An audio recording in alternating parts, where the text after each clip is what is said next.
Hello Scorpio, Sun, Moon Rising and Venus signs. Kamusta kayo? Sana po ay nasa mabuti kayong kalagayan. Welcome back po sa Star Tarot at kung bago kayo rito, welcome din po kayo.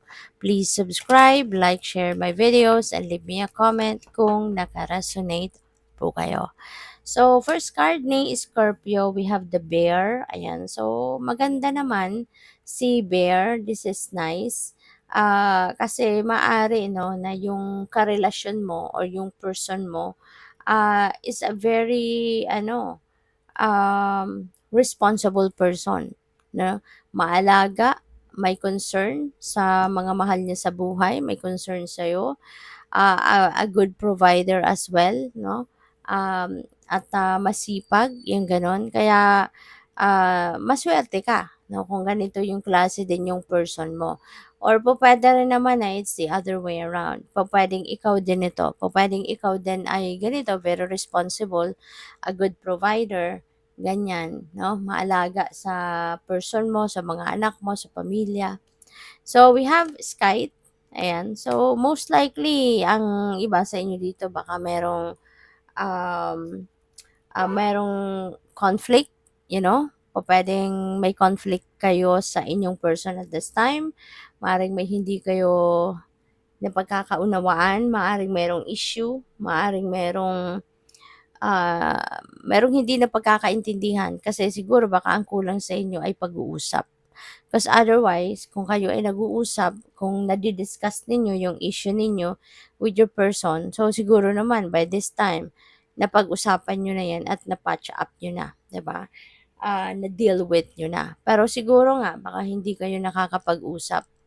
Kaya hanggang ngayon, maaring hindi nyo pa na-deal with kung ano man yung issue ninyo with each other, 'di ba? So, what else? We have Rider.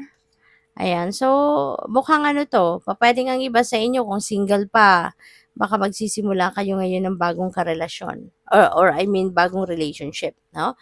Kasi pupuwedeng meron ditong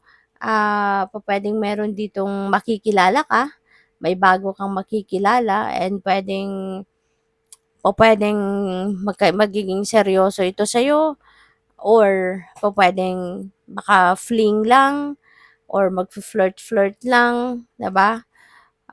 Gano'n, 'no. So, depende 'yan sa inyong sitwasyon. But for those of you na single pa at pupuwede na meron kayong makikilalang bagong someone dito na magpapa-excite sa'yo, na magkakaroon ng kumbaga magbibigay kulay sa love life ninyo, yung gano'n. So, by the way, maraming salamat for subscribing and if you haven't subscribed yet, subscribe na kayo. And also, maraming salamat din for not skipping the ads. Malaking bagay yan sa akin. And also, please click the join button sa baba ng video kung gusto niyo na mag-join kayo sa membership. Okay? Salamat po. So, we have Twin Flame. Ayan. So, this is nice kasi baka si Rider, no? Pupuwedeng siya na yung inyong twin flame.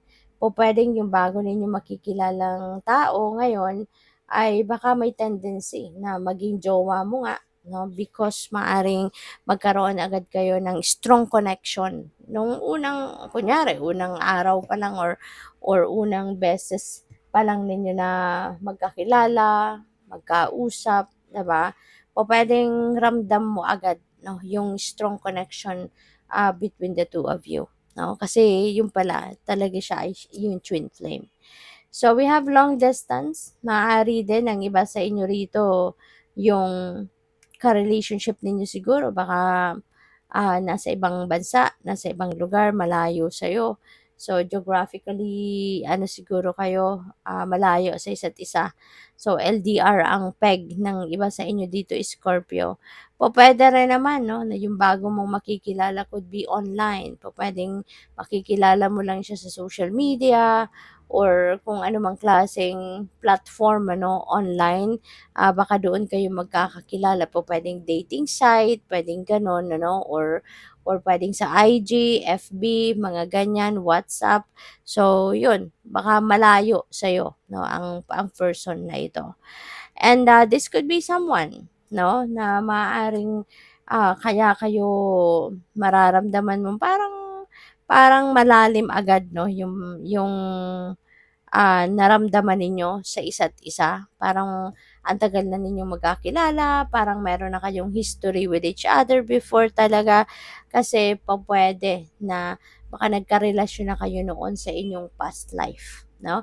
Baka meron na talaga kayong romantic connection sa inyong past life at ngayon magsasalubong muli ang mga soul ninyo. Kaya naman pupuwedeng dito sa lifetime na ito magpapatuloy ang inyong pag-iibigan. So, pupuwedeng may gano'ng ganap. At saka you will experience, 'no, deja vu. Alam mo 'yun, yung parang, siguro ah, pupuwedeng sa first time ninyo na magkikita, first time ninyo magkakausap, or pupuwedeng sa second time or third time, there is going to be an experience of deja vu na alam mong talagang mae-excite ka, pupuwedeng ma magka-goosebumps ka kasi pupuwedeng ma-experience mo a certain, exact situation na nangyari na in the past 'no, sa inyong past life. Maaaring mapansin mo na, "Oh my God, 'di ba, nangyari na 'to sa akin dati." Exact location, exact situation, 'di ba? Pupuwedeng gano'n. Kasi yun pala, 'di ba, nangyari na talaga yun sa inyong past life, 'di ba? So, kaya yun. So, what else? Tignan natin kung ano pa ang mga mangyayari or ano pa ang mga puwedeng mensahe para sa iyo ng divine.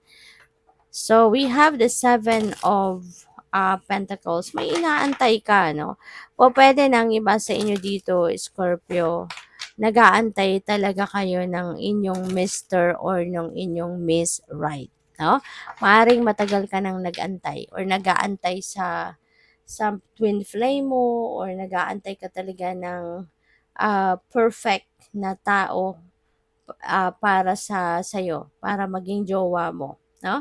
Maaaring matagal mo na 'tong inaantay. Kaya pupuwede na si Rider, pupuwedeng ito na 'yun, maaaring siya na yung inyong twin flame, maaaring siya na yung inyong jowa sa past life ninyo at baka ito na nga ang pagkakataon, no, or baka ito na nga yung tamang panahon para kayo ay magkaroon na ng jowa, 'no? At baka ito na siya, 'no, yung twin flame mo na pala siya. So we have the Page of Pentacles. This is very nice. There is good news coming your way at maaring meron ditong magpaparinig, meron dito siguro magpapalipad hangin sa'yo, 'di ba, na merong gustong manligaw sa'yo or merong gustong makipag-date sa'yo, yung gano'n. Pero maganda rin ano, kasi pupuwede na yung taong ito merong, ah, siguro ang naririnig ko galante 'no, may pagkagalante yung taong ito. Kaya pupuwedeng aayain ka nito na makipag-date sa'yo pupuwedeng sa mamahaling restaurant or pupuwedeng ayain ka mag-travel, 'di ba, yung mga gano'n. Kasi merong ano 'to, merong, siguro merong magandang trabaho or may negosyo kaya meron talaga siyang pera. So, we have the Page of Swords, maraming balita, impormasyon na pupuwedeng ma-receive mo sa ngayon at pupuwedeng yung mga impormasyon na yan could also help you 'no, na makapagdesisyon kayo.